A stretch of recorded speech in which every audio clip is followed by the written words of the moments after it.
eu treinei um pouquinho antes de começar essas aulas, que eu percebi o seguinte: eu gravando outros vídeos, fica com aquela voz de robô, né? Fica com a voz de robô porque você não tem ninguém, não tem muita interação. O que melhora a sensação aqui nessa sala é essa participação que vocês fazem. E às vezes no mundo presencial vocês não faziam. Aqui vocês estão bem mais participativos. Isso é legal. E eu vou sempre estimulá-los que a gente tenha interações. As interações são interessantes, sim, e são melhores. Agora, aquela sensação do presencial, aquela realmente não dá, porque eu também tô amarrado aqui, eu tô igual um robô, eu tô igual um robô aqui. Aí a ideia, o que eu tento fazer é imaginar uma sala cheia de pessoas, não sei o quê, para não ficar com aquela voz de robô, né? Porque sem emoção, com aquela voz de robô, eu tô me esforçando aí na melhor forma possível. Então, dito isso, hoje eu vou mostrar uns gráficozinhos para vocês, para a gente encerrar aquela história do custo capital. Vou mostrar algumas formas, mostrar 3 gráficozinhos em relação do beta, e aí eu vou mostrar para vocês coisas práticas. Hoje eu vou mostrar para vocês coisas práticas. Como faz isso no mundo real. Planilhas de Excel, Access, né? Vou olhar aí alguns trabalhos aí que foram feitos aí para vocês verem como é que isso funciona no mundo real. A partir da próxima aula, semana que vem, alguns exercícios eu vou postar lá no YouTube, gravados, né? Todo esse curso será gravado. E a outra parte a gente resolve aqui online, com a mesma técnica, né? Parecido. Então, vou pegar aqui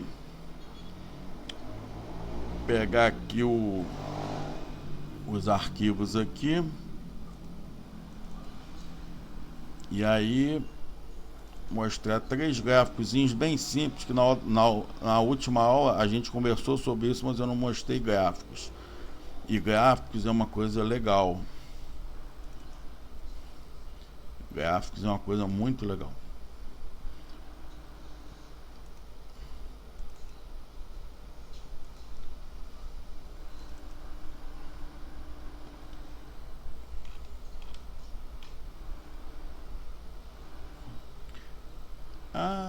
Pam pam pam pam pam pam pam pam pam pam pam pam pam pam pam pam pam pam pam pam. Bom, vamos mostrar aqui as 3 posições do beta, né? O beta, ele pode ser igual a 1.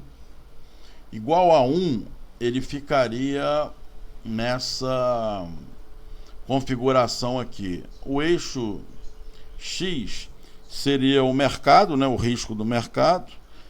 Caso aqui Bovespa, representando pelo Ibovespa, mas a gente pode usar outros índices também. Aqui no eixo Y é a empresa que você está estudando ou um conjunto de empresas. Aí vai depender da finalidade. Então, quando o beta é igual a 1, significa o quê? Quando a Bovespa variar um determinado percentual, que é aqui embaixo aqui, ó, como isso aqui, esse beta 1, da onde que veio esse 1? Esse 1 é a tangente desse ângulo aqui, ó. Então, essa reta aqui do beta é exatamente a bissetriz aqui. Então, tem 45 graus aqui e 45 graus aqui. Então, quando variar um percentual aqui, ó, valorizando, por exemplo, subiu 20%, quer dizer que as ações da sua empresa subirão também 20%. Então, esse pedacinho é igual a esse. Isso que é o beta igual a 1. Quer dizer, você está no mesmo nível de mercado, mesmo nível de risco que o mercado como um todo. Então, subiu o mercado, você sobe.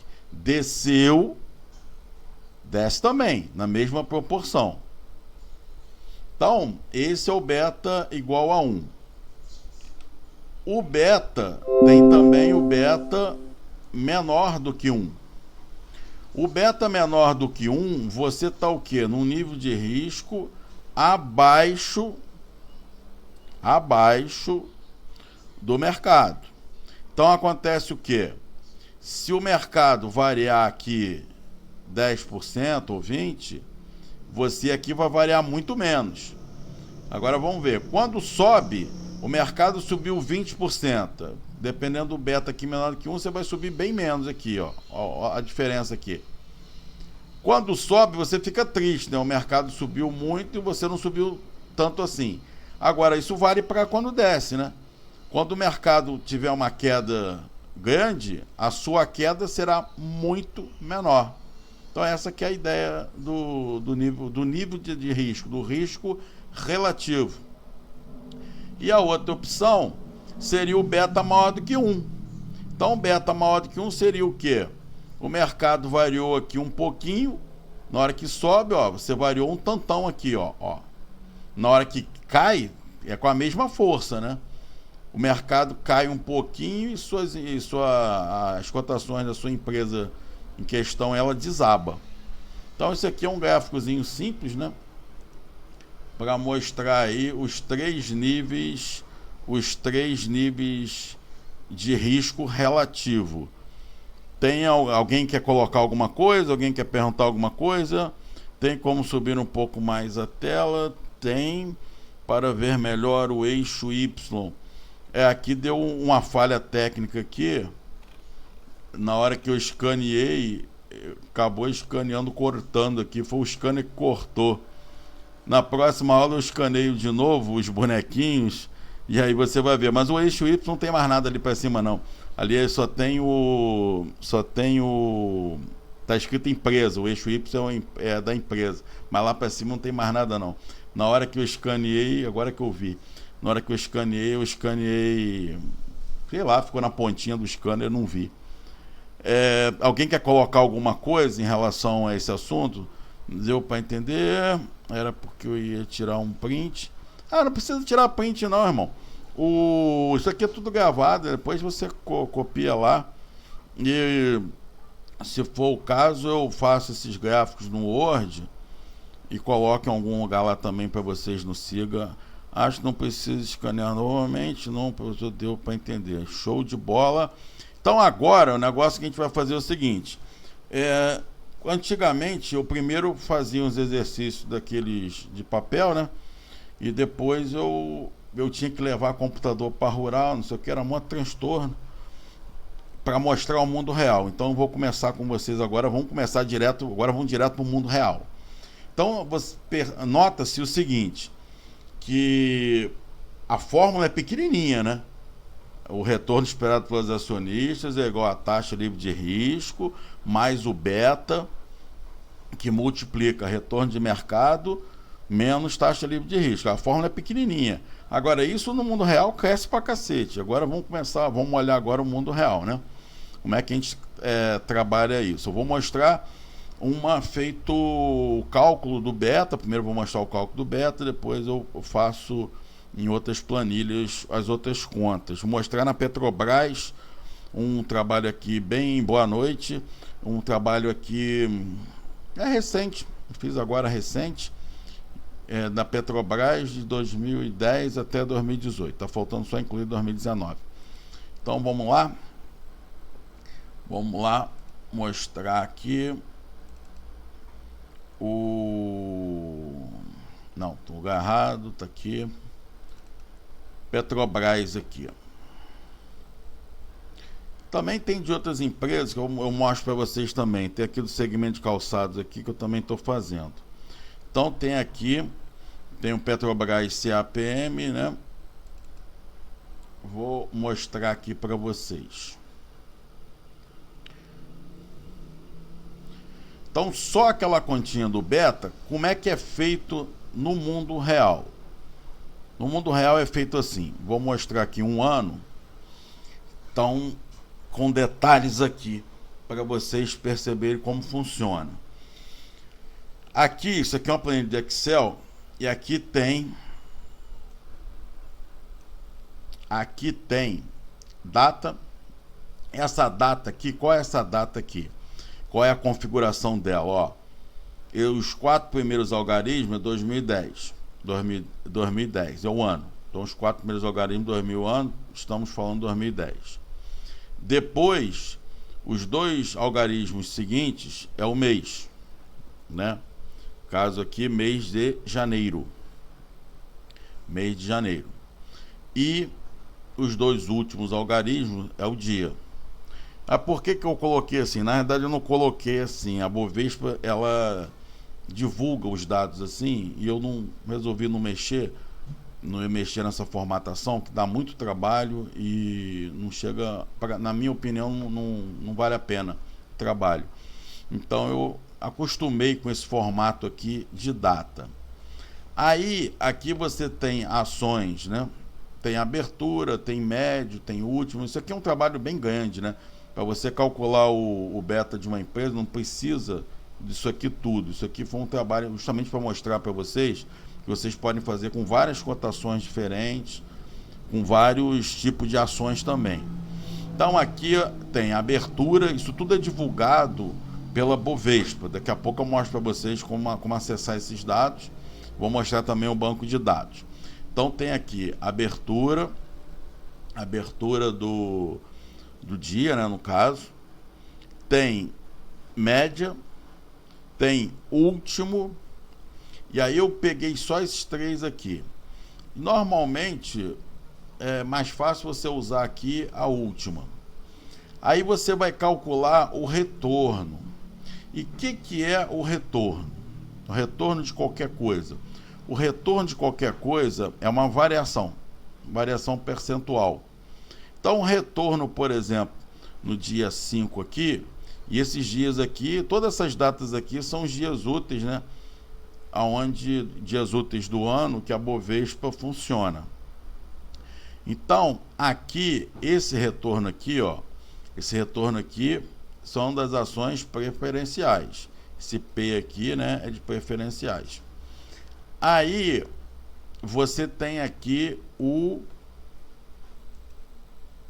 retorno no dia 5. Como é que eu calculei esse retorno? É só olhar você a formulinha aqui. Seria o quê? Pegar a cotação, caso aqui é essa aqui, né? Abertura. Então você pegou aqui a cotação desse dia, dividiu pelo dia anterior e tirou uma unidade. Então o que você está fazendo aqui? Você está fazendo nada mais do que uma variação percentual. Quer dizer, quanto variou a cotação do dia 4 para o dia 5? Variou 2,7989%. Outra coisa que vocês provavelmente estão achando estranho é o seguinte: pô, mas a cotação da Petrobras valia 3.680? Não. Isso aqui tá, o formato aqui é o seguinte: é que isso é divulgado assim na Bovespa. Eu resolvi não mexer porque não tem benefício nenhum. Isso aqui é R$ 36,80.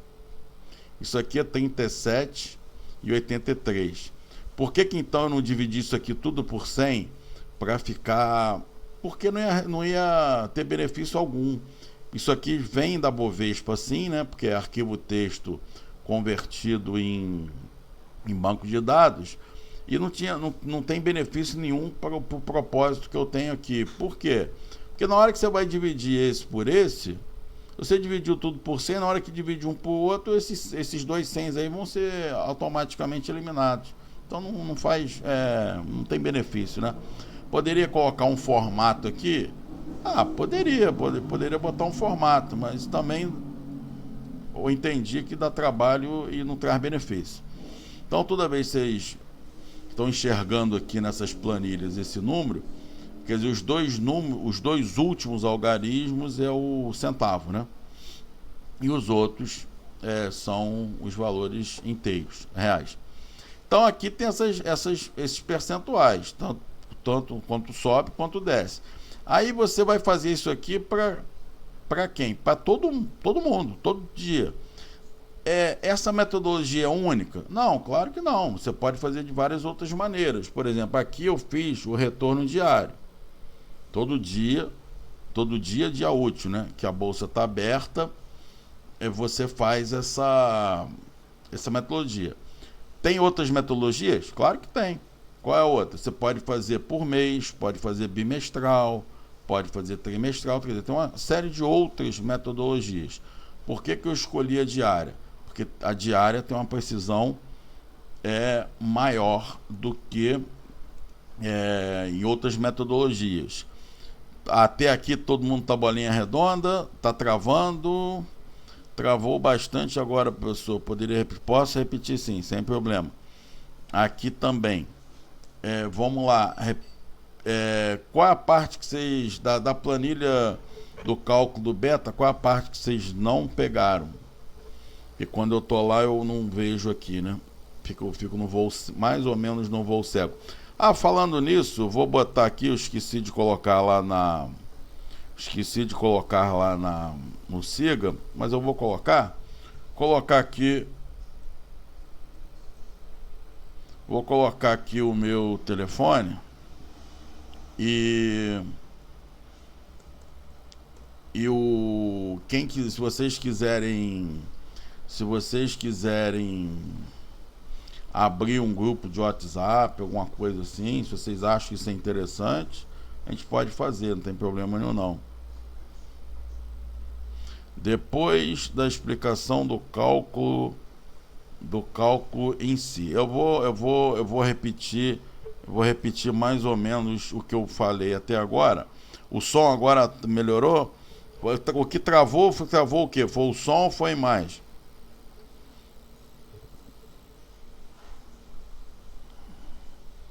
O som, né? Porque a imagem não tem muito problema, o som. Agora o som tá legal? Show, beleza. Vamos lá então, vamos lá repetir. Então, essa planilha aqui, ó, esse número aqui, a data aqui, 2010, os 4 primeiros algarismos é o ano. Então, 2010. Depois vem os 2 algarismos seguintes, é o mês. E os 2 últimos algarismos é o dia. Então aqui tem o ano todo de 2010. Aqui tem cotações de vários tipos de ações. Tem cotação de abertura, essas 3 primeiras aqui, ó, é PN. PN é ação preferencial. Preferencial. Agora, e lá para frente aqui da planilha, a gente vai ver depois as ordinárias, né? Então, como é que funciona esse formato aqui? Esse número, na realidade, é o que? Esse 37 e 83, ele não é 3.783, ele é R$ 37,83. Então, a Bovespa informa esse número dessa maneira, e para essa finalidade aqui não teria sentido eu dividir isso tudo aqui por 100 para colocar a vírgula ali. Então, 37,83. E mesmo formato para todos. O cálculo aqui da taxa de retorno, a metodologia que eu estou usando aqui é a metodologia dos retornos diários. Não é a única metodologia, existem outras também. Mas na hora você tem que optar por alguma. Por que eu optei pelos retornos diários? Porque a precisão é melhor do que os mensais, bimestrais e até trimestrais. Então, a ideia aqui qual foi? O que é esse retorno? Ó, retorno preferencial, abertura dessa coluna aqui. Então, essa taxa de retorno nada mais é do que esse número dividido por esse. Você olha na fórmula aqui, ó, B4 dividido por B3 menos 1. Então, o que eu estou apurando aqui? A variação percentual de 36,80 para 37,83. Então, você vai calculando as variações percentuais. O retorno é isso. Existem outras maneiras de calcular esse retorno? Tem. Inclusive está lá na apostila, né? Tem outra maneira de calcular. Essa aqui ela é mais precisa do que a outra, mas não invalida a outra não.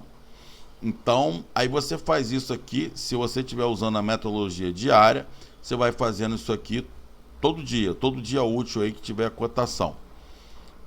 Até aqui, todo mundo junto.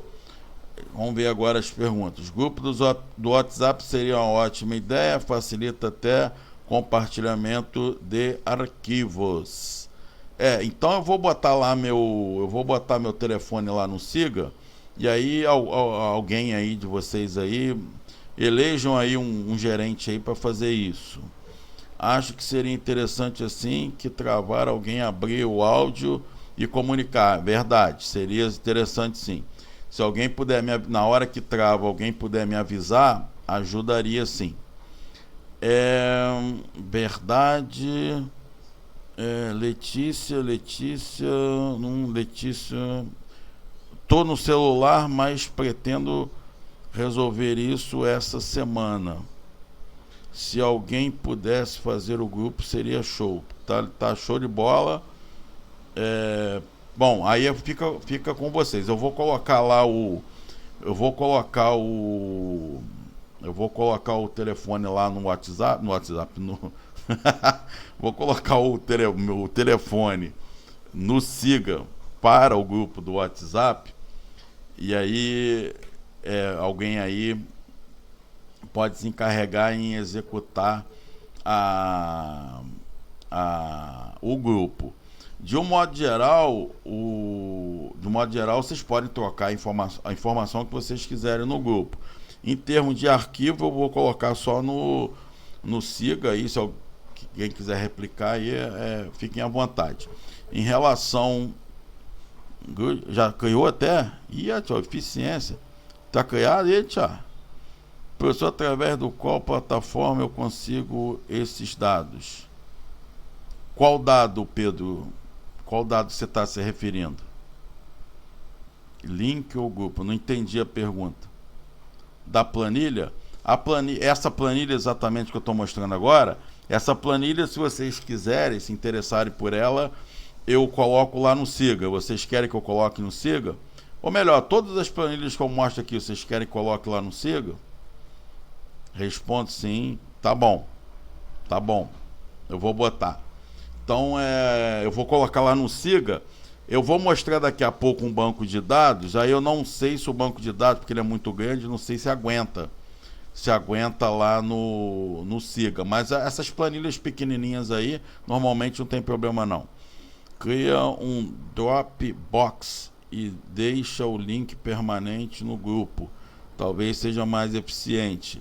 Explica pro tio o que é Dropbox, que o tio não sabe. Depois você me ajuda, se for o caso. Os arquivos para estudo e consulta seriam bom ficarem no Siga também. No Siga com certeza, até mesmo para minha segurança jurídica, né? Então vamos lá. Show de bola. Agora, em relação ao cálculo. Então, eu vou fazer o seguinte, eu vou voltar para a planilha agora e vou explicando a planilha. Se der problema em som, alguém me avisa. E quando vocês quiserem, para um pouquinho para fazer algumas perguntas, eu respondo, aí a gente volta para a planilha de novo. Fica bom assim? Porque se vocês colocarem sua pergunta, eu não vejo. Quer dizer, hoje não tá dando para ver que eu tô com um computador só. Quando eu tô com dois, dá para ver. Mas mesmo assim, eu tenho que ficar toda hora com um olho no pad e um olho na mesa.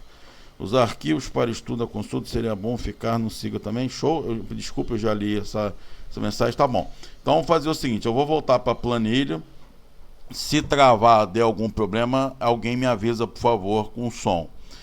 E se um dado momento, assim, para um pouquinho para responder algumas perguntas também. Aí eu paro, volto, respondo algumas perguntas e a gente volta lá para a planilha novamente. Eu vou lá para a planilha, qualquer coisa é só me chamar. Tanto para perguntar alguma coisa, tanto para se der problema no som, né? Espero que não dê, mas vamos lá. Então, de volta aqui a planilha. Então, a gente explicou aqui a taxa de retorno. Então, como é que você faz isso aqui? Você arruma esses dados aqui, que eu vou mostrar como é que eu extraio esses dados lá do banco de dados, daqui a pouco. Aí você pega aqui e coloca a fórmula. Aí você pega e sai copiando essas fórmulas. Só para vocês terem uma noção, o tamanho dessa planilha, um ano só, 249 linhas. Tudo bem, tem um cabeçalho lá, é 240 e pouquinho. Isso aqui são todos os dias úteis do ano que ocorreram, a Bovespa operou. Então é em torno aí de 240 e pouco todo ano. Então, tá aqui o retorno de todo mundo, ó. O que a gente vai fazer com esse negócio? Tá, não tem aquele gráficozinho que eu mostrei? Aquele gráficozinho que eu mostrei do beta? Não tem lá o retorno, tem um retorno, o eixo Y é o retorno das ações da empresa. Então, no eixo Y é isso aqui, ó, que vai no eixo Y. Vou mostrar um gráfico aqui real, com esses dados reais. Ele fica bem diferente do gráfico, daquele gráfico fofinho que feito em giz ou à mão, ou até mesmo dentro do Excel, dentro do Word.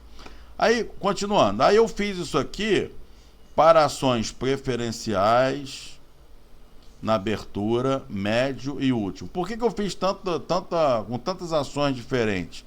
Se vocês lerem em livros americanos, ele vai falar assim, pega a ação ordinária, a última cotação, ou primeiro, alguma coisa assim, e faz. Exatamente porque o objetivo desse estudo aqui foi justamente mostrar que nem sempre a ação ordinária ela é representativa do patrimônio líquido. Nem sempre isso acontece. Isso acontece muito fora daqui, mas aqui não funciona bem assim.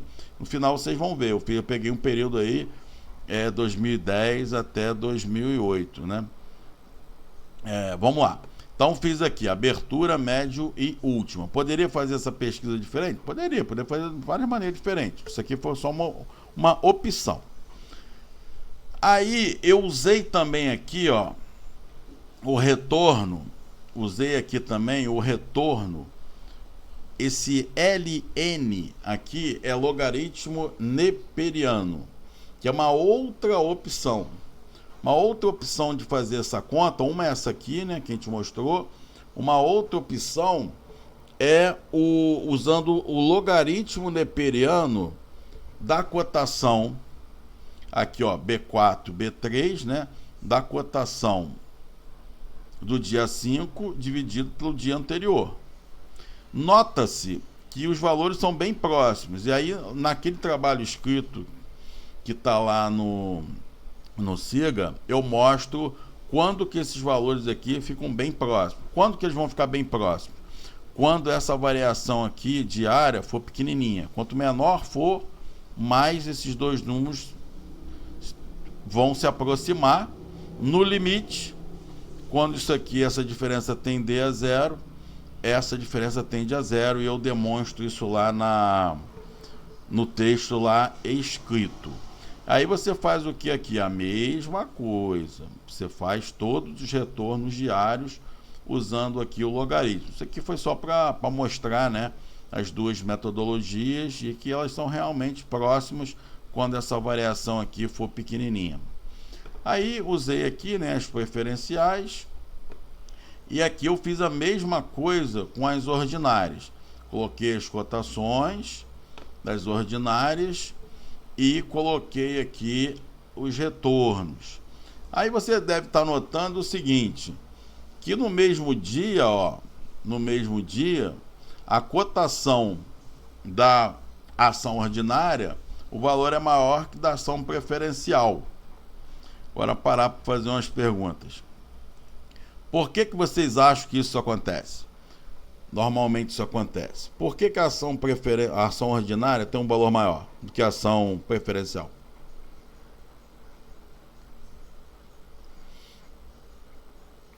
Alguém arrisca uma opinião?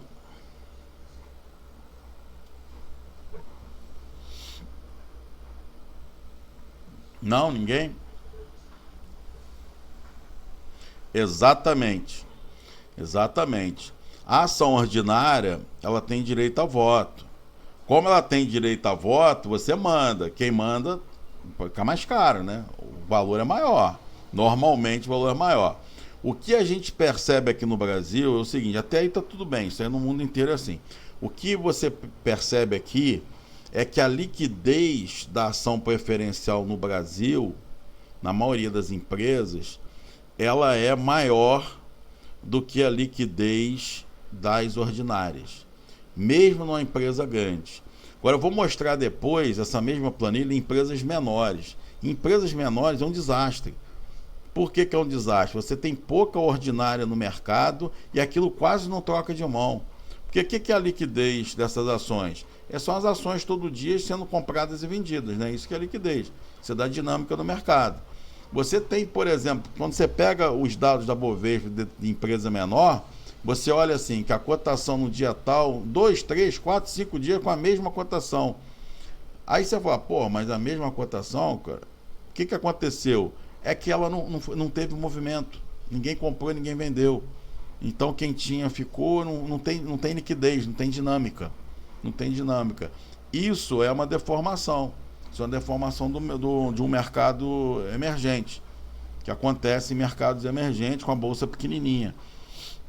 Aí, quando você pega, por exemplo, vamos calcular o beta com ações ordinárias com pouca liquidez. Aí você não consegue, parceiro.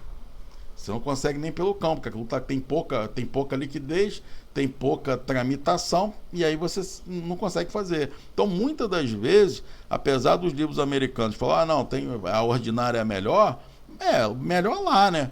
Mas aqui não funciona bem assim. Então, muitas vezes você tem que fazer com a preferencial, porque simplesmente você não consegue fazer com a ação ordinária.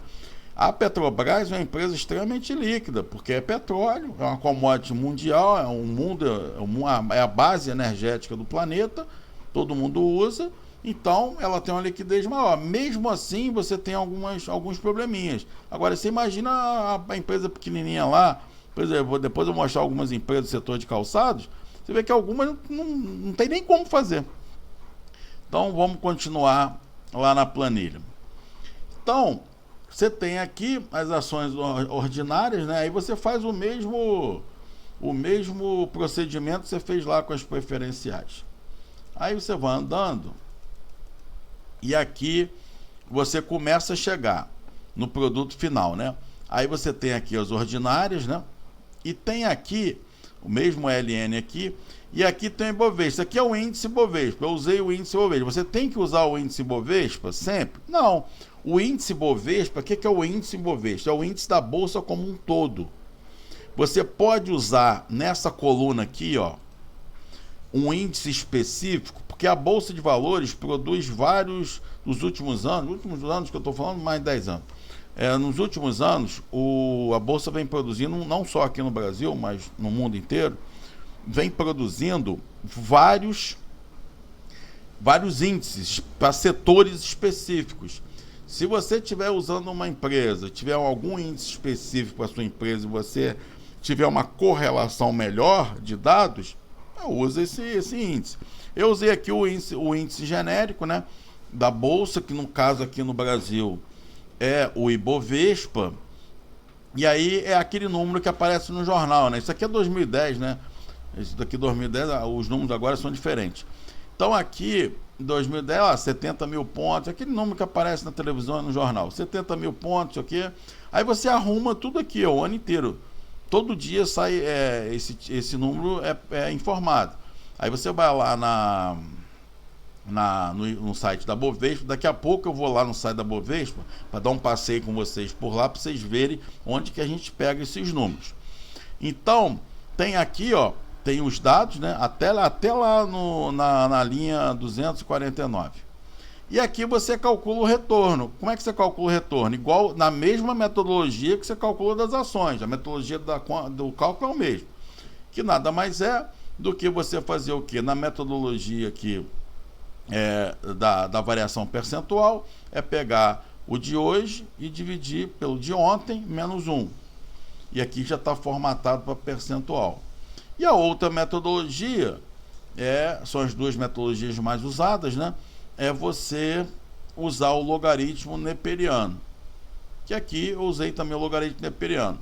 Você pode usar tanto uma quanto outra. O que você não pode fazer é você botar no eixo X o Ibovespa pelo logaritmo neperiano e colocar uma ação ordinária pelo método do percentual. Aí não rola, né? Aí não dá. Você tem que ter coerência. Se você usou o logaritmo neperiano no eixo X, você vai usar a metodologia do logaritmo neperiano no eixo Y.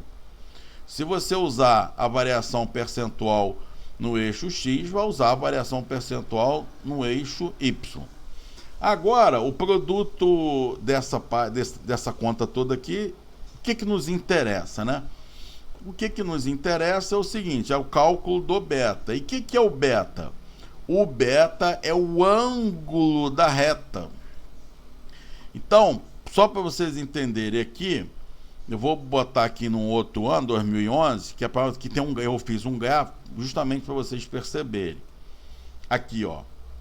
Como é que funciona no mundo real? No mundo real é um negócio assim, ó. O gráfico não é tão engraçadinho quanto os gráficos, vamos dizer assim, teóricos que aparecem nos livros, né?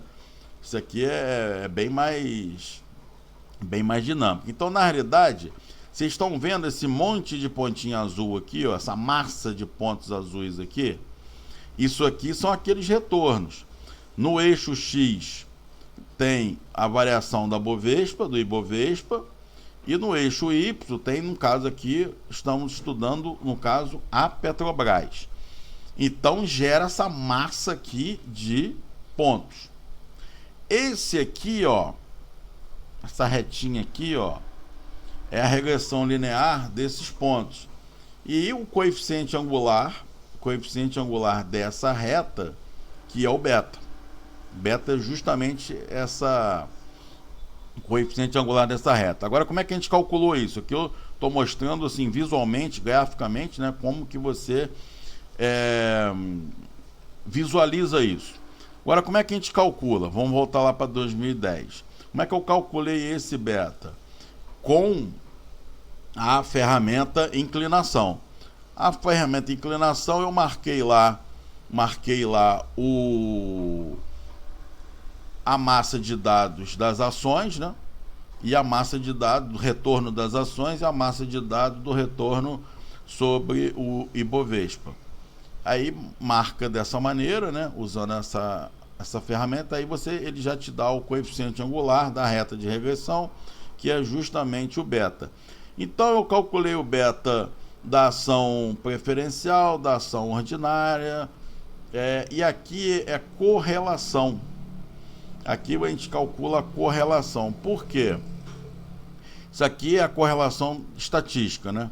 Que eu usei aqui a ferramenta correlação. Então a correlação estatística, nota-se que na maioria das vezes você tem uma correlação relativamente baixa. Se você pegar trabalhos semelhantes na Bolsa de Nova York, a correlação muitas das vezes é bem melhor do que essa. Mas na nossa Ibovespa aqui é difícil ter uma correlação boa. Eu vou mostrar ao longo dos anos aqui, que até às vezes tem, mas não é sempre não. Então a correlação aqui é o que? É a explicação. Voltando para o dado aqui, é o seguinte: se essa massa de dados tivesse uma bola, ficasse aqui uma bola bem aqui no meio, como fosse uma bola de futebol, esses pontos azuis aqui ficasse uma massa que nem uma bola de futebol, quer dizer que a correlação fosse baixíssima, muito próximo de zero. Se esses pontos aqui ficassem todos alinhadinhos, arrumadinhos no entorno dessa retinha pretinha aqui, você teria uma correlação de quase 100%. Então, correlação é justamente essa ferramenta estatística que explica uma variável em relação a outra, quando uma variar, a outra também vai variar, que é a força disso. Então, essa correlação estatística ela é importante. Então, eu fiz aqui, ó, fiz várias contas com várias ações e depois eu fiz a correlação. Então, a gente pode observar aqui, ó, correlação de ações preferenciais com ações ordinárias. Ações preferenciais e ações ordinárias. Na maioria dos casos que você fizer, a correlação da preferencial é melhor do que... Não é sempre não, mas em boa parte dos casos, a correlação das ações preferenciais são melhores que das ações ordinárias. Então, o que acontece? Quando a correlação for melhor, aquela ação tem uma representatividade muito maior em relação ao patrimônio líquido daquela empresa. Alguém tem alguma pergunta? Vamos lá ver as perguntas. Professor, a empresa ser de novo mercado tem alguma relação? Não tem. Todas as empresas, vamos lá, o patrimônio líquido, o capital social das empresas. Os mercados não tem nada a ver com as ações. Então, você pode, na Lei 6404, depois eu posso abrir para vocês aqui, o mercado de capitais no Brasil, ela é regulamentada por basicamente duas leis. Uma é a 6404, de 76, com 500 alterações aí. A alteração mais significativa foi em torno de 2010. 2001, 2002 teve, 2010 também. E tem a 8385. Travou? Voltou? Como é que tá o som? Explica. Vou. Vamos voltar lá na preferencial e na ordinária, né? Vamos voltar lá na preferencial e na ordinária. A lei do mercado de capitais, ela é regulamentada, as empresas regulamentadas, basicamente pela lei 6484, 76, que eu posso mostrar essa lei aqui para vocês. A gente entra no site do Planalto ou do Congresso, que ela aparece rapidinho. E lá, atualmente, nos últimos 10 anos, ela diz o seguinte, que o capital social das empresas, ela pode ser 100% representado por ações ordinárias, ou você pode ter a composição de ordinárias e ações preferenciais, sendo que as preferenciais têm limite máximo. Qual é o limite máximo da ação preferencial? Ela não pode ultrapassar a metade do capital social como um todo. Vamos fechar aqui. Em relação à ação ordinária e preferencial, foi entendido? Agora, em relação aos mercados, toda empresa tem que ter ação ordinária ou a composição de ordinárias e preferenciais. O Banco do Brasil, por exemplo, é tudo de ordinário. No Brasil tem muita ação preferencial na maioria das empresas. Então todas elas têm que ter. Isso aí não determina o mercado A e B. Professor, há alguma diferença mais significativa entre o retorno por variação simples e a variação por log? Vai depender, Matheus, porque se você tiver numa época de certa normalidade, o que vai acontecer? A diferença das cotações diárias são muito pequenininhas. Se a diferença das cotações diárias for muito pequena, o que vai acontecer? Os dois métodos, eles se aproximam. Agora, se em épocas mais turbulentas, o que vai acontecer? Essa variação diária aumenta, e aí os métodos serão divergentes. Então, normalmente, se você me perguntar assim, qual metodologia que eu uso sempre a percentual. Eu nunca uso com log neperiano. Mas não quer dizer que ela seja inválida, não. Elas serão equivalentes no momento principalmente de normalidade. Essa correlação é entre variâncias mesmo, PL e cotação das ações. Essa correlação não é entre PL. Na realidade, essa correlação é o quê? É a correlação entre o retorno das ações da empresa que você está estudando e, no caso ali, do índice Ibovespa. Essa que é a correlação. Quer dizer, tem mais correlação ou menos correlação. Aí você pergunta assim, bom, em época de turbulência, esses modelos, nenhum modelo desse tipo, ele funciona em época de turbulência. Por isso que a Bolsa de Valores tem aquele circuit break, né? Aquele circuit break, ele foi desenvolvido justamente para o mercado não implodir, porque ele começa aloprando, né? Vou dar um exemplo para vocês. No dia foi uma segunda-feira, eu não lembro exatamente o dia, foi em março. Foi uma segunda-feira que aconteceu o seguinte. Acho que foi no domingo. Foi a segunda-feira que a Rural suspendeu as aulas. Não sei se vocês lembram desse dia. Foi em março, no início de março. Eu acho que no domingo a Rural suspendeu as aulas. Aí, na segunda-feira, eu acordei e a bolsa estava louca. Estava louca, o circuit break foi acionado várias vezes, teve suspensão de pregão, foi um inferno. Literalmente foi um inferno. Aí eu falei assim, pô, mas tem alguma coisa errada com esse negócio, não tem motivo para esse pânico todo. Esse pânico todo, foi dia 16, né? Esse pânico todo tá louco, velho, esse troço tem algum problema.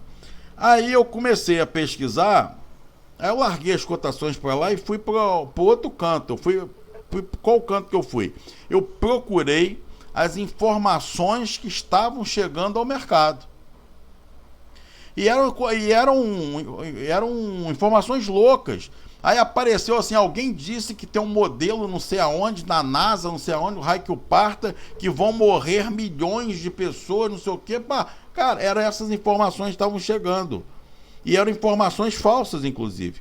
Porque eu peguei um desses modelos para estudar, o modelo não tinha nem pé nem cabeça, ele era completo, era falso.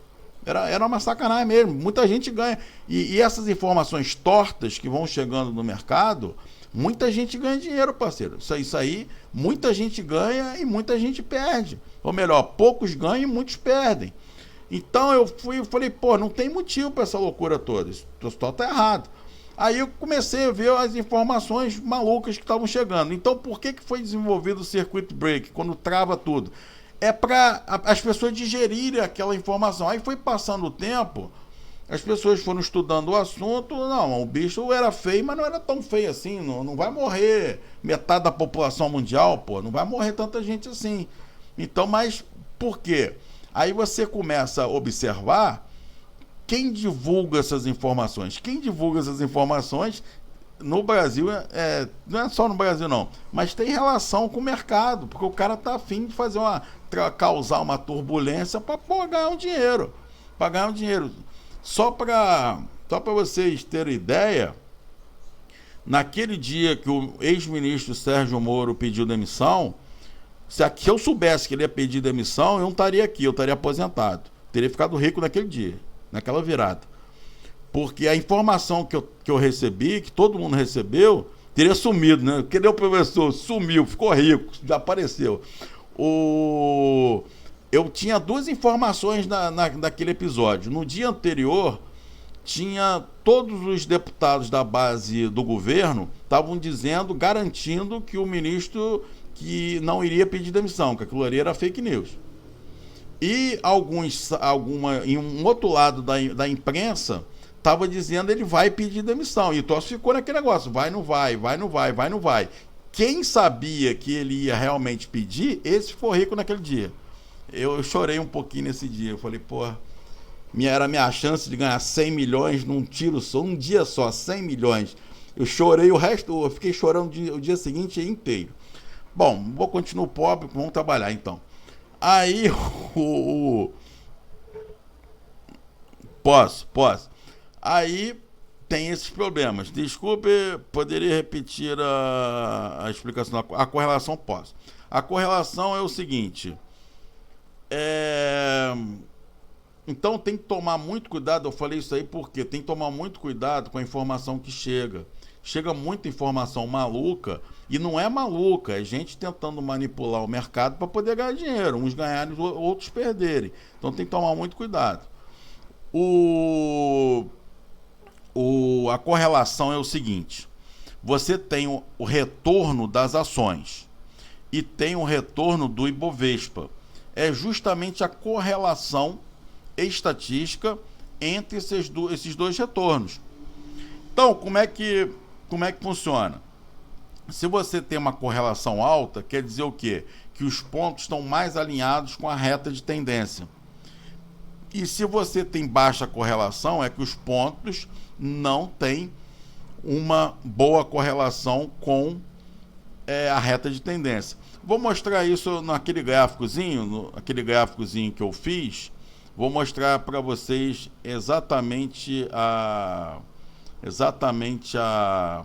essa correlação. Então aqui, ó, no ano de 2010, 2011 no caso, está aqui, ó, o gráficozinho mostra que tem que tomar um pouco de cuidado com o Excel, porque se você quiser um gráfico com perfeita escala, essa distância aqui, ó, tem que ser igualzinha a essa aqui. Como esses quadradinhos do gráfico do Excel são feitos mais ou menos na mão, esse aqui eu tentei melhorar um pouquinho, eu botei uma reguinha aqui na tela, botei aqui, tentei fazer o melhor possível para esse gráfico representar, ele realmente ficar em escala real. Então, o que que mostra aqui, ó? Vamos ver a correlação aqui. As correlações aqui de 0,3, 0 aqui 0,7, 0,8, aqui deu correlação boa, ó. Então, o que quer dizer, qual é o... E esse gráfico especificamente aqui é em relação a ON. Então é esse gráfico aqui, ó. Esse gráfico aqui, ó. Relação à última aqui, última. Esse gráfico aqui. Esse gráfico aqui em relação aqui Bovespa e ON última aqui, última cotação. E aqui retorno ON. Então, ON tem uma correlação muito boa, porque essa correlação aqui é excelente, muito boa. Agora, no caso aqui, a preferencial também deu uma correlação boa aqui. A correlação aqui 0,81 e a 0,79 e a correlação 0,81. As duas correlações são muito boas. Essa correlação aqui é desse gráfico aqui. Então, voltando aqui no gráfico, isso quer dizer o quê? Isso quer dizer que quase 80% dos pontos estão nessa reta aqui, no entorno dessa reta. Quando você tem uma correlação baixa, o que acontece? Os pontos não ficam assim no sentido da reta. O gráfico fica tipo uma bola de futebol no meio aqui. Consegui responder a correlação. Quem estava com dúvida em relação à correlação, eu consegui responder.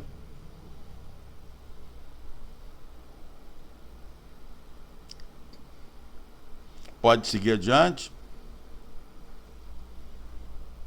Então vamos lá. Então, aí você vem fazendo aqui. Eu fui fazendo isso em 2010, 2011, 2012, aí fui fazendo, ó. Fui fazendo aqui até 2018, depois eu vou colocar o 2019. Agora vamos dar uma olhada no resumo. No resumo disso tudo aqui. O resumo disso tudo aqui, ó, tá aqui, ó, na primeira planilha. Então eu coloquei aqui o beta ON. Aqui o beta que eu coloquei são beta que tem as melhores correlações. As melhores correlações. Quando a melhor correlação foi da ordinária, eu coloquei a ordinária, e quando foi da preferencial, eu coloquei também. Então, no caso da Petrobras, você teve do período de 2010 a 2018, você teve a ação ordinária 1, 2, 3, 4, 5, 6.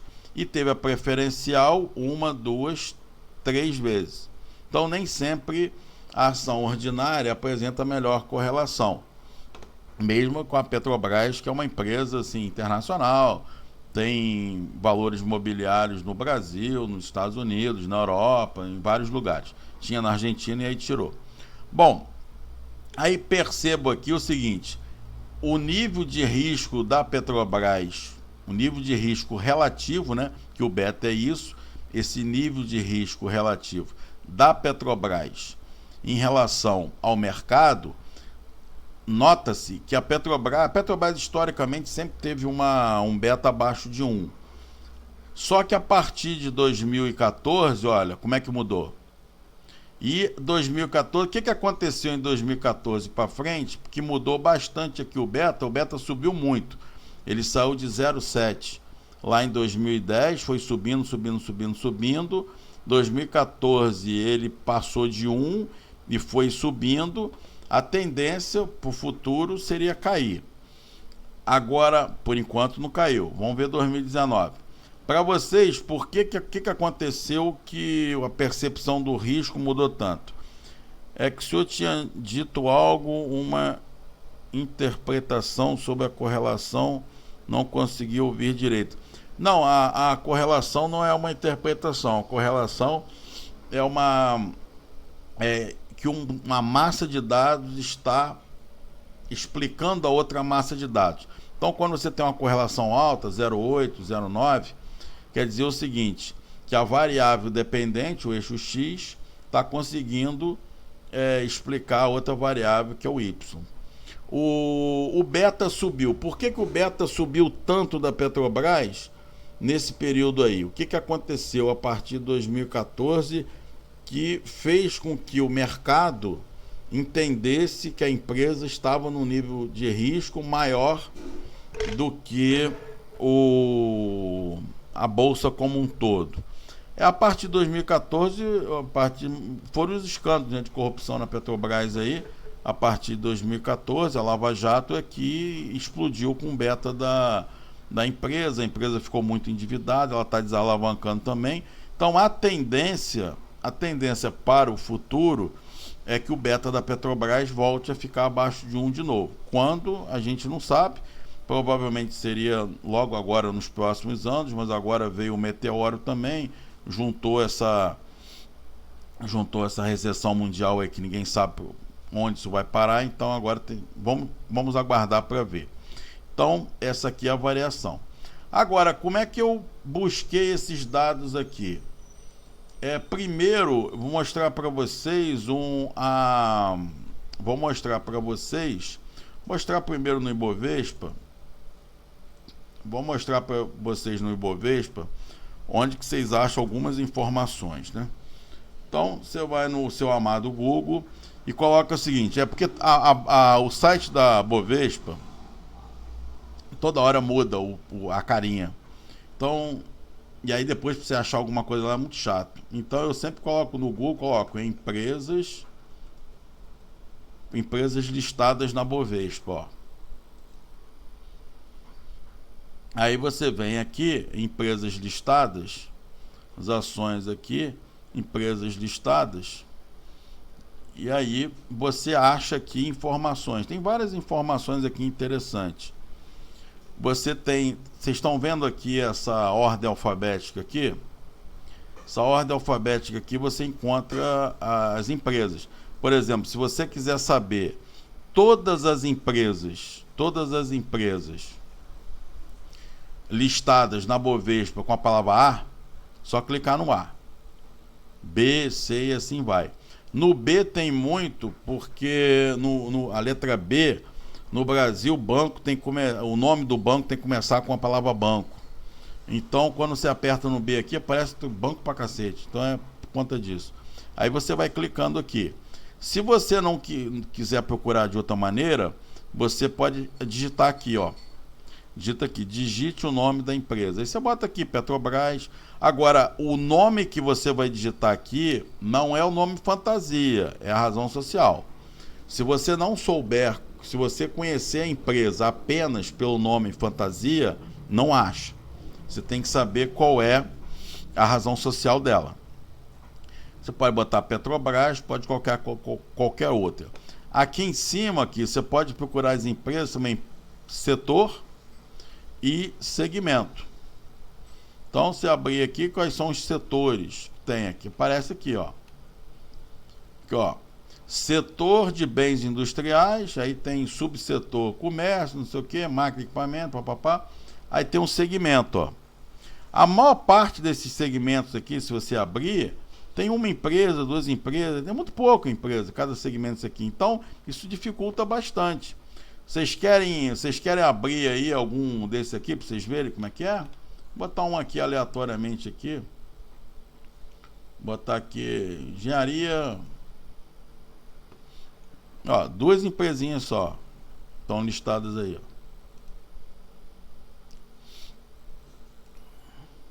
Aí você vai procurando aí qualquer um desses aí, Você vai achar, muitas tem uma só, setor de calçados, ó, que eu daqui a pouco vou mostrar para vocês, setor de calçados. Só tem essas 4 aqui, ó. Tem essas 4 aqui. Aí você procura aqui.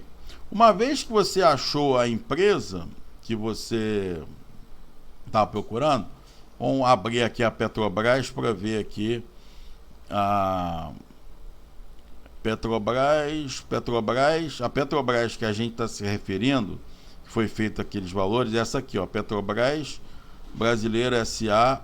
Petrobras, Petróleo Brasileiro S.A. Petrobras.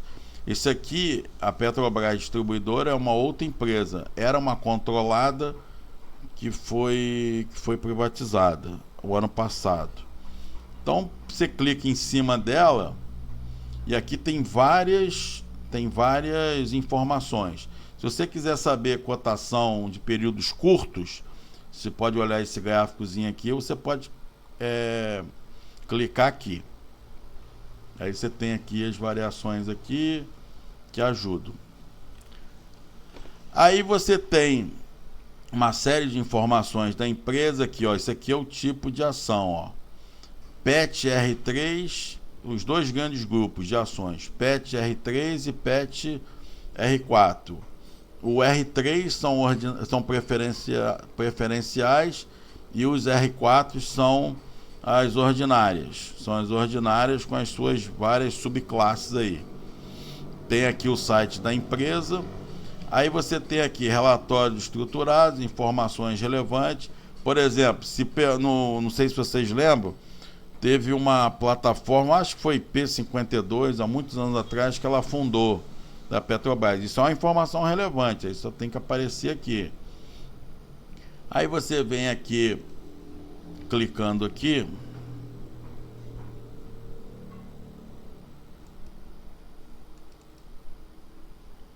bom, abriu. Aí você, nessa parte aqui, você pode buscar por ano, né, anos fechados. Tem bastante, desde 98 aí que tem as informações. E aí você pode procurar aqui informações trimestrais, ITRs, e pode informações anuais aqui. Esse DFP são demonstrações financeiras padronizadas. E aí esse aqui é o último ano, né, que foi divulgado, sempre aparece o último ano, mas você pode ir aqui, alterar e buscar o ano que você quiser. Aí você vem aqui, ó, abre essa caixinha. Essa caixinha vem direto da Comissão de Valores Imobiliários, e aqui você tem as demonstrações contábeis. Aqui, ó, esse DF aqui, demonstrações financeiras, esse Szinho aqui é o plural, consolidada. Normalmente, se você estiver fazendo um trabalho e for uma hold, se a empresa for uma hold, você vai fazer sempre em cima de demonstrações consolidadas. E aqui tem as demonstrações, aqui, ó, demonstração do resultado, que aparece aqui, ó, balanço patrimonial, o ativo, né, do balanço patrimonial, a parte passiva. Aqui a parte passiva é o outro lado todo, né, o passivo exigível e o patrimônio líquido.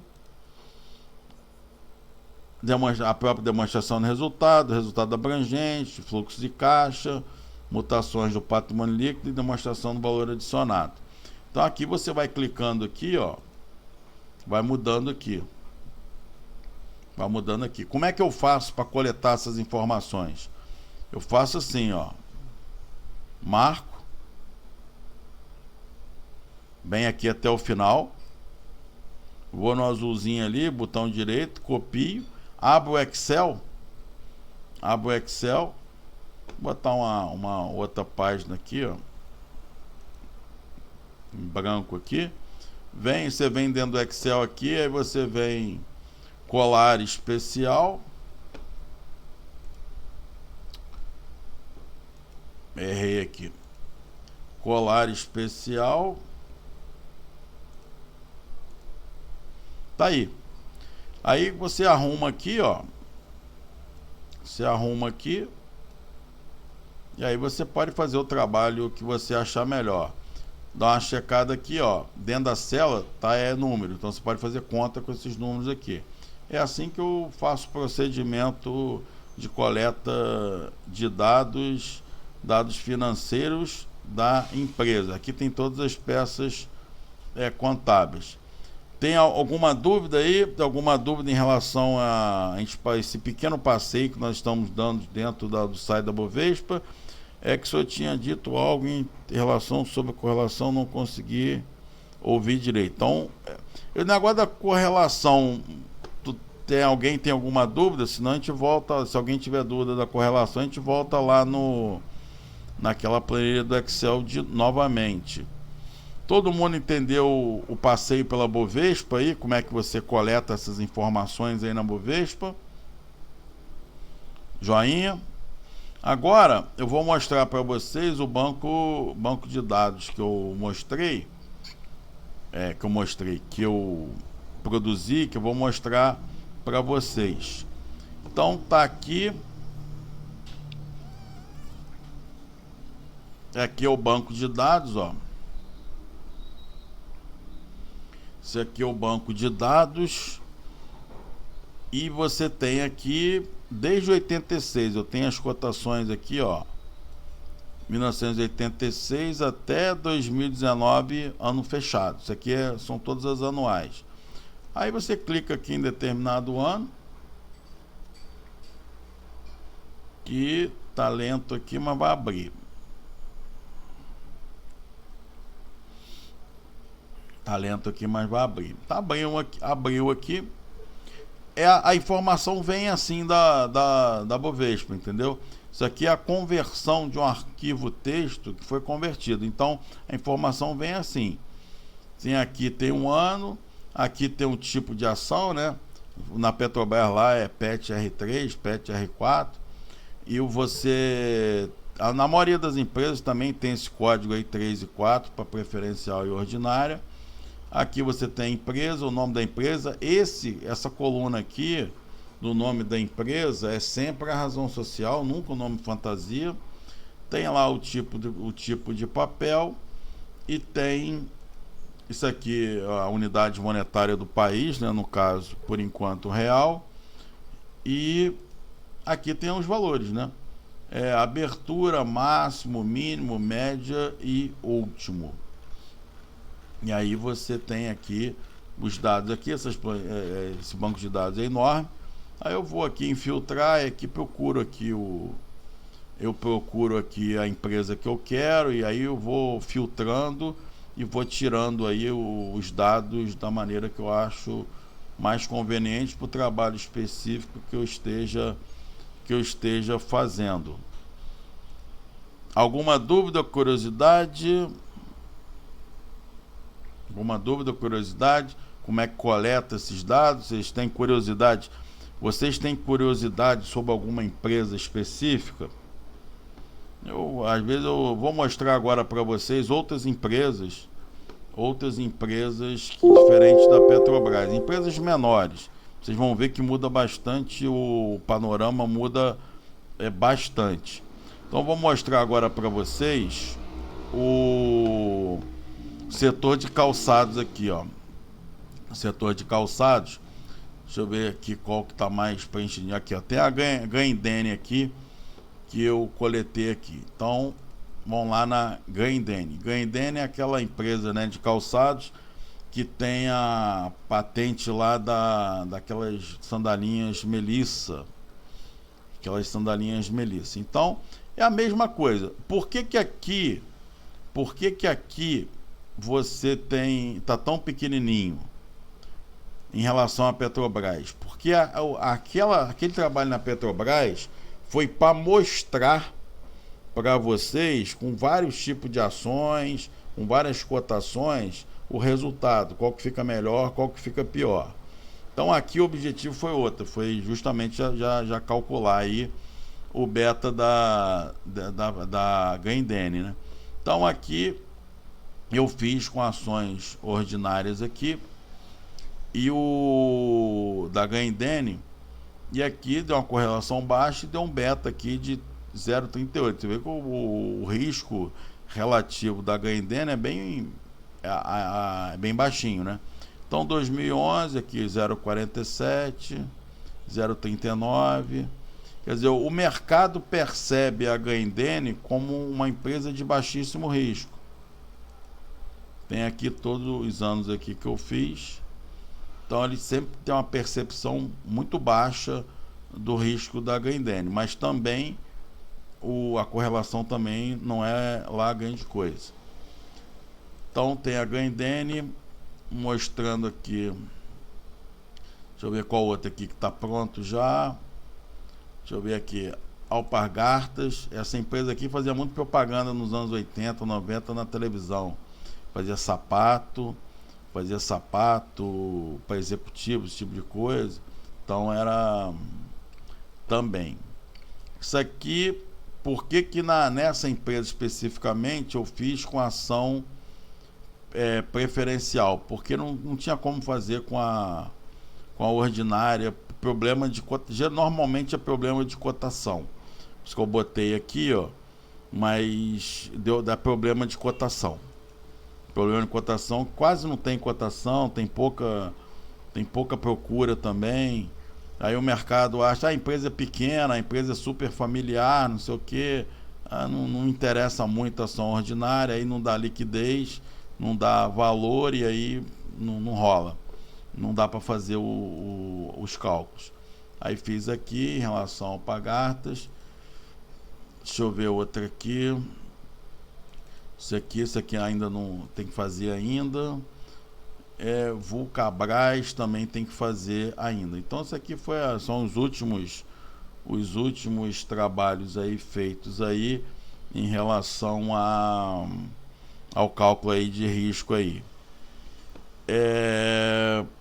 Alguma dúvida, curiosidade sobre alguma dessas empresas? Vocês têm alguma pergunta em relação a alguma dessas empresas que foram mostradas? A Petrobras o pessoal gosta mais porque ela está sempre na televisão, né?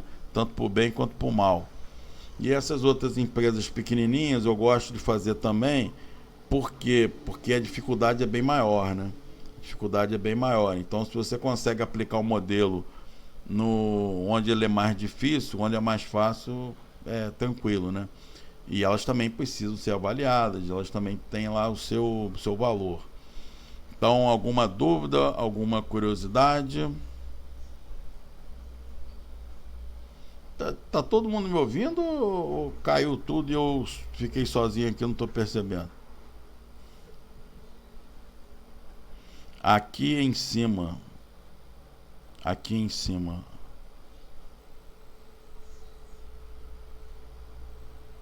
Ah, entendi. Espera aí, deixa eu ver se eu entendi. Chinelo. E agora apareceu um monte aqui de perguntas. Vamos ler aqui para eu poder responder aqui. É que o senhor tinha... Não. Professor, a empresa Taesa tem 3 tipos de ações. Tem empresa, tem mais até. E seria a preferência ordinária juntas? Não. É porque as ações têm classes diferentes, entendeu? As ações têm 2 grandes grupos. Um grupo de preferenciais e ordinários, mas dentro de cada um desses aí tem várias classes. Então desdobra muito mais aí. Chinelo, a Grendene tem chinelo. Já comprei vários. Deixa eu ver até. Ah não, o chinelo que eu tô agora uma Havaiana, mas eu viro e mexe, eu compro o chinelo da Grendene, mas o chinelo é caro e ele estraga muito rápido. A Grendene fica sacaneando a gente com esse chinelo vagabundo. Professor, para a empresa abrir ações na Ibovespa, quais são os passos para você abrir capital, né? O passo, vou falar de uma maneira mais simplificada, né? Porque é bem mais complexo. Para você abrir capital de uma empresa, cada bolsa tem suas regras, cada país também. Então, vamos falar da Ibovespa aqui. Você precisa ter um sistema contábil compatível. E o que seria um sistema contábil compatível? Você tem que ter uma contabilidade baseado no sistema completo de contabilidade, dessa contabilidade aí, internacionalizada que existe atualmente. Então, o primeiro passo é esse. Aí você poderia perguntar assim, mas se a empresa... Eu vou dar depois, se vocês quiserem, na próxima aula, eu conto a história para vocês da abertura de capital em Nova York da Eletrobras. É uma história super interessante. Então, se a empresa for novinha, é mais fácil você converter as demonstrações contábeis no padrão que estava para um padrão aceito pela Bovespa, que é o modelo completo. Agora, se a empresa for antiga, dá mais trabalho, dá bem mais trabalho. Então, você precisa primeiro ter uma contabilidade compatível, depois você tem que seguir alguns passos para você conseguir abrir o capital. Mas você tem que fazer um folderzinho dizendo como que a empresa funciona, como que a empresa não funciona. Lá na Bovespa tem uma receitinha de bolo para abrir o capital. Mas o grande problema para abrir geralmente é ter demonstrações contábeis. A empresa tem uma contabilidade que preste. Se não tiver, geralmente o problema sempre agarra aí. As outras etapas são etapas apenas burocráticas, mais simples. Mas a empresa pode usar o mercado de balcão também. Aqui em cima. Então acho que eu respondi essa. Estava ouvindo sim. De Glendene fica amarelada. A minha Glendene sempre racha a sola bem no meio. Para mim, tanto faz, meus chinelos sempre arrebentam. Então nós estamos no mesmo barco. Só estão fabricando porcaria e cobrando caro. Aí eu comprei uma Havaiana, a Havaiana aguenta um pouco mais, né? Mas machuca um pouco os dedos, a Havaiana. Agora só estou usando o Kenner. Eu vou experimentar. Obrigado, Thales, pela dica. Eu vou experimentar esse Kenner aí, nem sei o que é. É muito caro. Precisando. Velho da Ravan está lançando o IPO, né? O IPO é quando você lança aí ações no mercado, né? O IPO quer dizer isso, você lançar ações no mercado. Tem vantagem você participar de bolsa. Tem uma entrevista, vale a pena vocês verem. Tem uma entrevista com o Eike Batista foi logo depois que ele saiu da cadeia da outra vez. Ele foi num programa de entrevista com a Mariana Godoy e ele falou um monte de bobagem lá. O Eike sempre foi um idiota, mas na época, antigamente, o Eike tinha uma aura tão forte entre os alunos, porque se você falasse da burrice do Eike, os alunos se revoltavam contra o professor. Depois ele faliu, gerou uma meio que uma depressão coletiva. Mas o Eike falou um monte de bobagem lá, sentou o pau no mercado. Porque qual é a vantagem de você ter ações em bolsa? Não é só a captação, é que você precisa de uma gestão melhorzinha. Você você não vai gerenciar aquilo mais como fosse um botequim. Você vai ter que gerenciar aquilo de uma maneira mais transparente. E essa transparência de gestão vai beneficiar a empresa se ela tiver intenção de ir para frente. Então a vantagem é essa, não é só captar os valores lá. E a segunda grande vantagem, além da qualidade da gestão, é você ter acesso a recursos financeiros, né? A recursos financeiros que não sejam de terceiros, seja através de lançamento de ações. Velho é um pouco, mas dura muito. A empresa se vê obrigada a se tornar mais competitiva. Quando você melhora a gestão, você vai ter mais sucesso no mercado, provavelmente. E com a gestão mais transparente, o custo do capital de terceiros baixa. Também isso é outra vantagem. Então, isso é um conjunto de vantagens. Aí você pensa assim, mas eu não quero abrir. Mesmo que você não queira abrir o seu capital, ter uma gestão de qualidade, transparente. O que é transparência em gestão? É ter uma contabilidade boa, ter uma contabilidade de qualidade, que as pessoas vão confiar naqueles números. Falando de qualidade de gestão e falando de transparência de demonstrações contábeis, eu estou preparando uma palestra que eu não sei se eu vou conseguir concluir esse ano, não. Esse ano realmente eu estou muito atarefado, mas eu vou, se não for esse ano, será o ano que vem com certeza, que o título da palestra, essa palestra vai ser impactante. O título da palestra é The End of Accounting. Eu acho que você vai ficando velho e vai esquecendo as coisas. Eu acho que já falei isso com vocês. Então, não percam essa palestra, porque ela vai falar justamente sobre esse ponto. Esse ponto aí de transparência, demonstrações com transparência. Não vou lá falar de débito e crédito, não, que isso aí não vou perder meu tempo com isso, mas eu vou falar sobre transparências, demonstrações contábeis, regras, para onde talvez o mundo vá. Então é uma palestra interessante nesse sentido. E essa é uma bibliografia também que não tem quase no Brasil. Esse livro é muito interessante, esse livro, The End of Accounting and the Path Forward for Investors and Managers. Esse livro é muito legal e eu não vejo aqui no Brasil essa discussão, praticamente não chega aqui no Brasil. Então eu tento trazer discussões novas assim que geralmente não tem. O que o senhor acha da possibilidade dos clubes de futebol abrirem o capital na bolsa? Eu vejo positivamente. Eu acho que não sei se vocês sabem, foi durante nos anos 90. Se vocês quiserem também, anotem aí, que eu conto essa história do Vasco da Gama nos anos 90. Nos anos 90, o Vasco da Gama foi palco durante a gestão do Eurico, do falecido Eurico. Ele fez a maior fraude contábil da história das demonstrações contábeis. E ele destruiu. Ele fez um troço legal porque ele captou muito patrocínio de fora no Brasil. Só que aí aquela mentalidade de ladrãozinho de galinha, cara, aí tudo bota para perder. O cara conseguiu ir nos Estados Unidos e conseguiu patrocínio de empresas grandes americanas. Só que os gringos não iam ficar dando dinheiro pro cara, o cara tinha que prestar contas. E o que é prestar contas? É ter contabilidade que presta, porra. Você não pode ficar pegando dinheiro dos outros e achando que as pessoas são cachorro. O que aconteceu?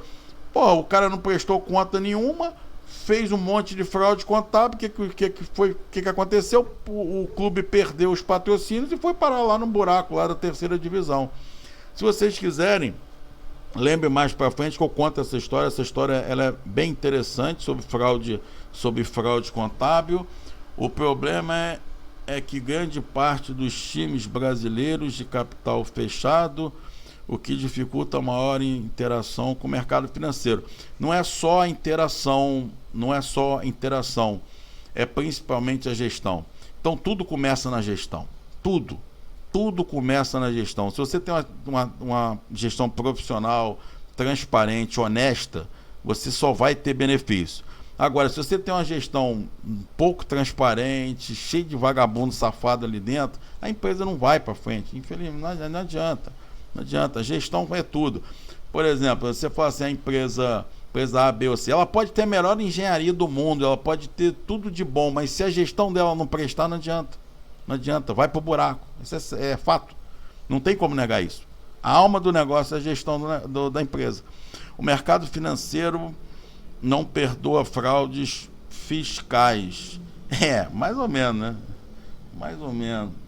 Mas as empresas grandes têm realmente As empresas grandes, muito grandes, elas não precisam de fraude, essa sonegaçãozinha pé de chinelo que a empresa pequenininha faz. Ela tem outros mecanismos, ela atua diretamente no Congresso, ela atua diretamente no Executivo, então ela não precisa desse negócio pé de chinelo. A diferença é essa, que a empresa pequenininha fica ali sonegando, não sei o quê. Então tem esse fator também. Obviamente, mais clubes com capital aberto têm muito mais transparência fiscal e de governança do que... com certeza, né? Você força, né? Porque você abre o capital, você é obrigado a cumprir as regras. Até é bom falar sobre isso, que é o seguinte. Mas há muitos anos, eu acho que foi nos Estados Unidos, 2018, 17, alguma coisa assim. Alguma coisa assim. Foi o... Acho que foi o Google. Google não. Acho que foi o Facebook. O Facebook começou com as práticas, começou a fazer umas práticas que não eram de mercado. Eles começaram a fazer interferência em eleição. E aí a pergunta foi o seguinte: a empresa ela se coloca como empresa de mercado. Se a empresa se coloca como empresa de mercado, ela tem que respeitar a regra de mercado. Não adianta, senão ela vai se dar mal. Então você tem que respeitar a regra de mercado. E a regra de mercado é transparência e você não ficar se metendo, você não ficar atuando fora do seu objetivo, do objetivo social da própria empresa. Professor, no caso do IRB Brasil, será que ela tem jeito? Cara, essa pergunta é de $1 milhão, né? Aquilo ali, você sabia que quando eu entrei na faculdade, eu entrei na graduação no início dos anos 90, já tinha essa conversa. E continua, né? Continua. Então, 30 anos depois, continua a mesma coisa. Enquanto for estatal, não acredito não. Mais alguma pergunta, alguma colocação? Alguma curiosidade? Hoje começou mal por causa da internet, mas foi super divertido, né? Pelo menos para mim, sempre é muito divertido. E para vocês também é legal? Para vocês, qual é a experiência de vocês? Para mim eu adoro. É muito divertido. Na próxima eu vou gravar uns vídeos, um vídeo para você. Vai anotando as perguntas que vocês têm, vai anotando as coisas que eu vou respondendo. E essas histórias empresariais que eu tô falando, vai me lembrando, senão vai esquece tudo, né? Vai me lembrando que eu vou contando, porque são todas, o ano de 19, eu sempre conto muitas histórias empresariais em todas as minhas aulas. Mas no ano de 19 eu achei engraçado, teve uma aluna que quando terminou a aula perguntou assim: professor, essas histórias são verdadeiras? Eu falei, claro que são todas verdadeiras, tem umas muito legais. Eu vou contando ao longo do semestre aí, histórias empreendedoras incríveis, realmente. Eu nem tenho a capacidade de inventar um troço tão incrível. Algumas são tão incríveis que parece coisa da literatura, mas não é. São histórias reais, são histórias de brasileiros que lutaram muito para construir coisas incríveis. Tem uma que eu gosto muito, que daqui a pouco eu conto, mais para frente eu vou contar para vocês. Um operário que conseguiu virar dono da empresa. A empresa hoje, ele já é falecido, a empresa hoje é de um porte respeitável. Essa é a que eu mais gosto. Aula boa, bastante construtiva. Bom, vamos encerrando hoje por aqui. Eu vou gravar uns vídeos, até segunda-feira eu vou gravar alguns vídeos com alguns gabaritos. E aí segunda-feira a gente faz umas continhas, né? A gente reveza aí entre um pouco de teoria, histórias empresariais e fazer das continhas. Sempre aí vocês vão direcionando também. Se vocês querem mais, vocês querem ver mais coisas práticas, vocês querem ver mais exercícios, aqueles exercícios de cuspe giz, aí vocês vão dosando o negócio. Porque os exercícios de cuspe de giz eu posso colocar lá no gravado. E aí vocês vão decidindo entre vocês aí, a gente vai conversando aí, a gente direciona o negócio aí do interesse aí de vocês. Muito obrigado pela audiência, muito obrigado por participarem. Tenham um bom resto de semana, um bom final de semana e até segunda-feira. E até lá, as novidades aparecerão no canal do YouTube. Muito obrigado.